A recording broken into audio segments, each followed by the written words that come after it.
तो अगर हमें थोड़े से दूर सफर में जाना हो तो मम्मी पानी पीना है, मजाल आपकी मम्मी पानी की बोतल घर भूल जाए। थोड़ी देर में आपका गला सूखने लग जाता है। 40 से 50 साल तक जिंदा रहने वाले ऊंट दूर दूर तक चलते रहते हैं, मगर वो 6 महीने तक बिना पानी के जीवित रह सकते हैं। है ना हैरानी की बात। लेकिन क्या आप ये बात जानते हैं कि रेगिस्तान में मरे हुए ऊंट को नहीं छूना चाहिए? और क्यों लोग मरे हुए ऊंट के कुप्पड़ का पानी पीते हैं?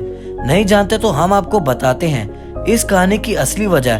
दरअसल ऊंट और उसकी पीठ कुप्पड़ को उठा हुआ हिस्सा होता है। अलग अलग नस्लों को ऊंट में किसी की ऊंट पर एक कुप्पड़ होता है तो किसी की पीठ पर 2 कुप्पड़ होते हैं। ऐसा माना जाता है कि कुप्पड़ में पानी जमा करके रखते हैं, जबकि ऐसा नहीं है। उसके कुप्पड़ में वसा जमी होती है। धीरे धीरे जरूरत पड़ने पर पानी को ऊर्जा में मिलती रहती है, इसलिए वो 6 महीने तक बिना पानी पिए जीवित रह सकते हैं। से ऊंट एक बार में 113 लीटर पानी केवल 13 मिनट में पी सकता है, लेकिन मृत्यु के बाद ऊंट को कोई छू भी नहीं पाता। इसका कारण मृत्यु के बाद ऊंट के कुप्पड़ में जमा पानी में बहुत सारा बैक्टीरिया होता है। हालांकि कई जल स्रोत ऊंटों के कुप्पड़ में जमा होती है, लेकिन ऊंट के मौत के बाद जल स्रोत बैक्टीरिज्म धो जाते हैं। जब कोई भी ऊंट कुप्पड़ में पानी पीता है, वो अपने लिए खतरा पैदा करता है। मृत्यु के बाद ऊंट को कोई छुआ नहीं जा सकता। इसका दूसरा कारण ये है कि मौत के बाद ऊंट को कोई विस्फोट होने का खतरा होता है, क्योंकि मौत के बाद लाश को विघटित करना आसान नहीं है, क्योंकि विशेषता का अद्यतित करना आसान नहीं होता। मौत के बाद ऊंट का शरीर शायद जैसे विषमित कारणों से होता है। शरीर में जलन और गैस पैदा होती है, इसलिए वो सोचता है कि वेल की तरह फट ना जाए। जरा सोचिए कि कितने ताकत से फटेगा इसका विस्फोट, और शक्ति से सम्मानिक रूप से बड़ा नुकसान होगा। अगर कोई विस्फोट होता भी है तो छुपने का समय नहीं होगा। भले ही ऊंट ना फटे, हमें उनके शरीर को नहीं छूना चाहिए।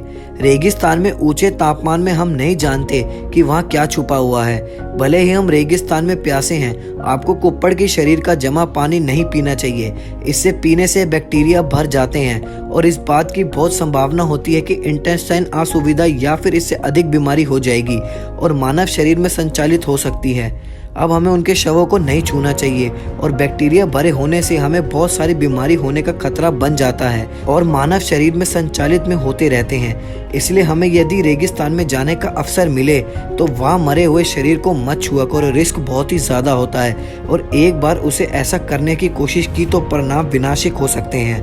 दरअसल शवों में विस्फोट होने के अलावा एक और महत्वपूर्ण कारण है, मृत ऊँटों को नहीं छुआ जा सकता।